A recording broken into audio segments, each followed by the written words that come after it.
ये हमारी भारतीय सेना हमारे लिए। तो चलो देखते हैं। दिखाइए। नमस्कार, आप देख रहे हैं दूरदर्शन। अभी प्राप्त सूत्रों से पता चला है कि भूज शहर में भूकंप आने से कई इमारतें गिर गई हैं।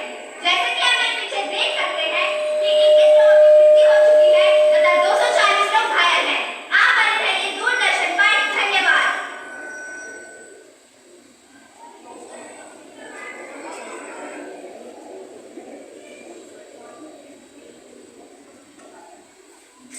नमस्कार, आप देख रहे हैं आज तक।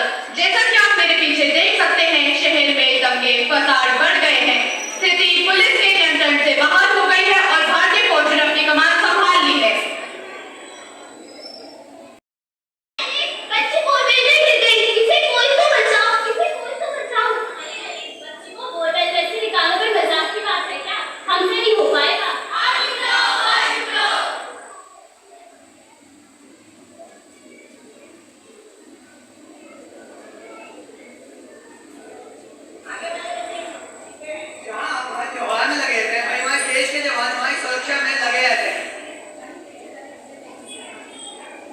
हम देख रहे हैं जब भी कोई मुसीबत होती है तो ही भारतीय सेना को याद किया जाता है। आखिर कष्ट और मुसीबत के समय ही क्यों भारतीय जवानों को याद किया जाता है?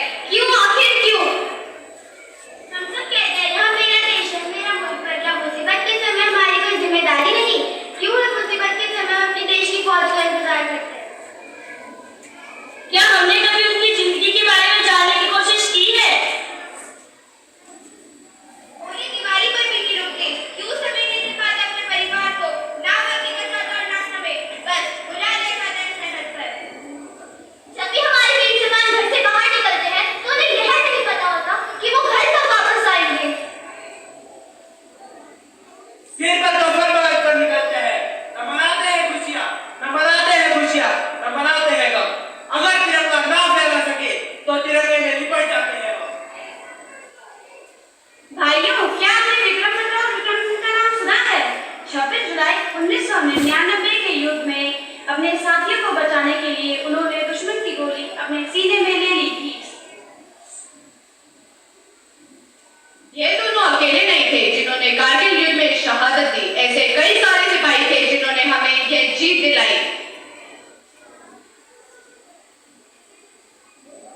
जी हाँ, ऐसे ही थे विक्रम सिंह जिन्होंने ठान लिया था फौजी बनना। माँ, मेरे जीवन का एक ही उद्देश्य है, भारत माता की सेवा। बेटा, तेरे पिताजी ने देश के लिए प्राण दिए और वे हमें छोड़कर चले गए। आज तुम भी मुझे छोड़कर जाना चाहता है?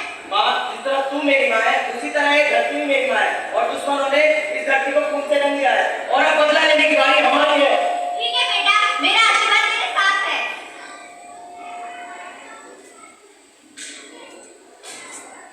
कैप्टन विक्रम हर किसी का ऐसा जज्बा नहीं होता जो देश के लिए जान दे। एक सिपाही बलिदान से ही भारत माता का सच्चा सपूत कर जाता है। I am proud of you. तुम अपनी फौजी ड्यूटी लेकर आगे बढ़ो। Yes sir. वंदे मातरम। दोस्तों, मैं अपने देश का नाम लगाते हुए देखना चाहता हूँ। चलो आगे बढ़ो।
जिम्मेदारी है।